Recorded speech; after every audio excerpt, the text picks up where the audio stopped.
Veneto Agricoltura a Fiera Agricola Verona 2024, l'occasione è la presentazione del consuntivo sulla situazione del settore agricolo 2023 in Regione. Andiamo a sentire il direttore generale Nicola Dell'Acqua e Alessandra Liviero.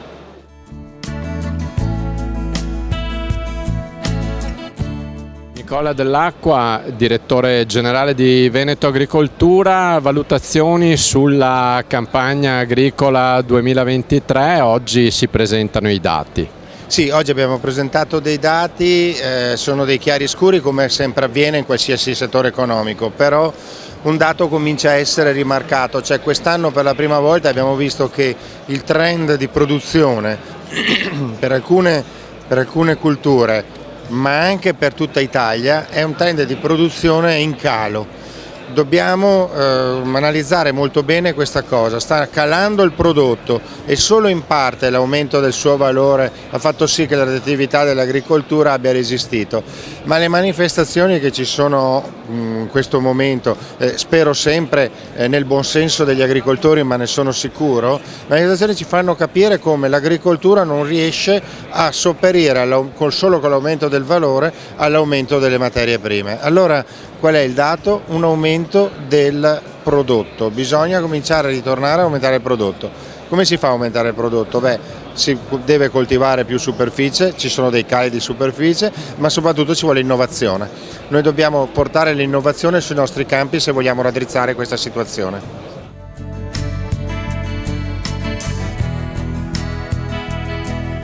Alessandra Liviero, Veneto Agricoltura, presentazione della campagna agricola 2023, quali sono i dati più salienti?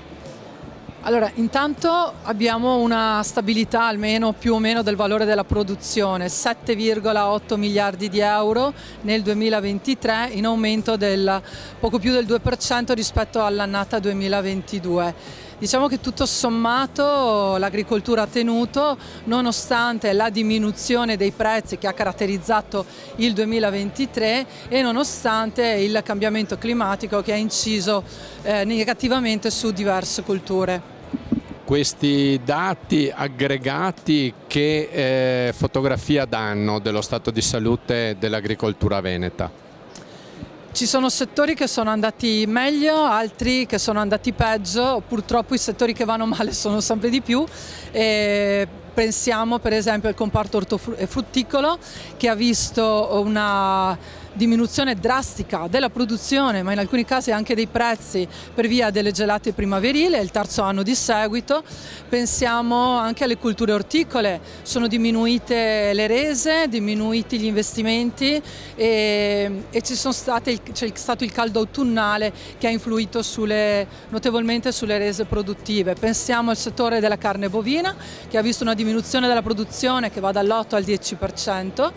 E agli cereali autunno-vernini che hanno risentito in termini di rese anche in questo caso della siccità invernale.